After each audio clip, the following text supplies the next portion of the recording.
sa tanan.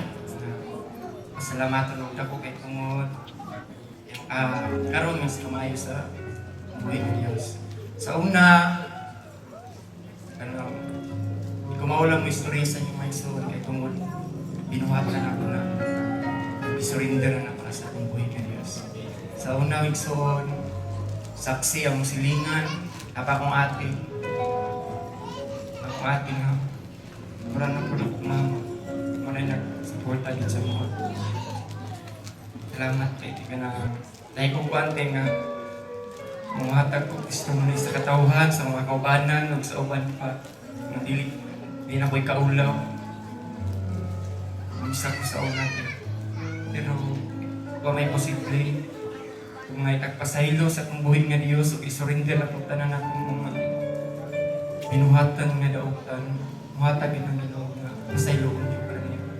Sa unang may igsoon, saksi yun akong ate kung sa kuka daotan, at nag-a-appeal din ko ng drugs. Di lang ko kay mo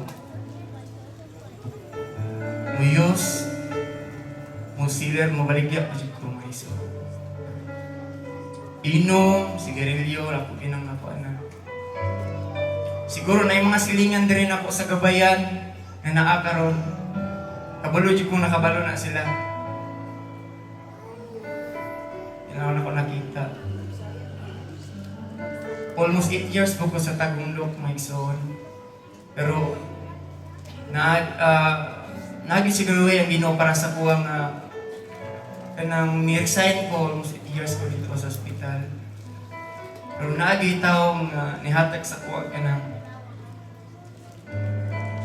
kita, murag ning agak sa imong Brad, or kung saya kong panto, angga, nga invite pa ka nag-invite pa niya.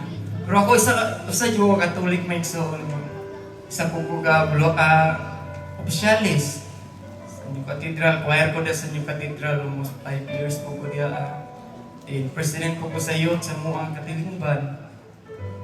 Unang ang mga kaubanan ako, shock sila ba? Nganong niabot ko diri Pero isa akong ipasalamatan sa buhay nga Diyos.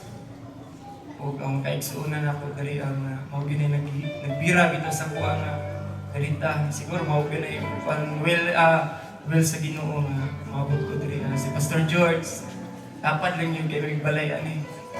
Time nga nag-resign ko sa Tagumlok. Mag 2 years pa mo dari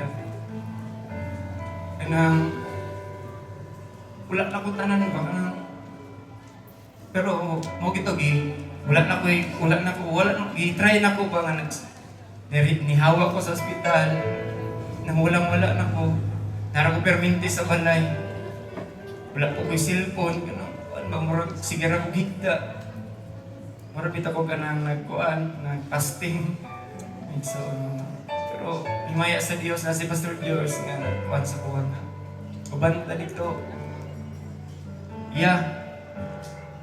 simba ta dito sa libugan. Pero kung ka rin tang maduha-duhaon ka nga musali ka siya, sige, uban ko, pastor.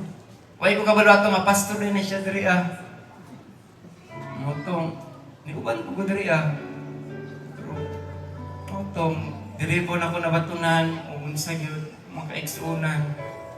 Ang pag-invite nila sa kuwa, diri po na ko nabati. Ang tinuod, nga pagpangalagad sa akong buhay nga Diyos. Dili po na ako nabatunan ang kabaguhan sa akong kinabuhi.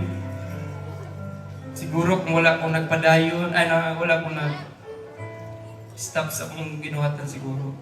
Wala akong kabalag-asa na ako ka. Duwara akong padulngan, Kristuhan, kamatayon. Kung nagtinuod kong nagsuod. Pero pasalamat ko sa akong buhay nga Diyos. Iya kong gibag o hantod karon ikan sa pagsugod na ko dari padayon sa pagpangalagad kay tungod na ko mission sa akong kinabuhi. Ang gusto na ko pag-uhod unsa man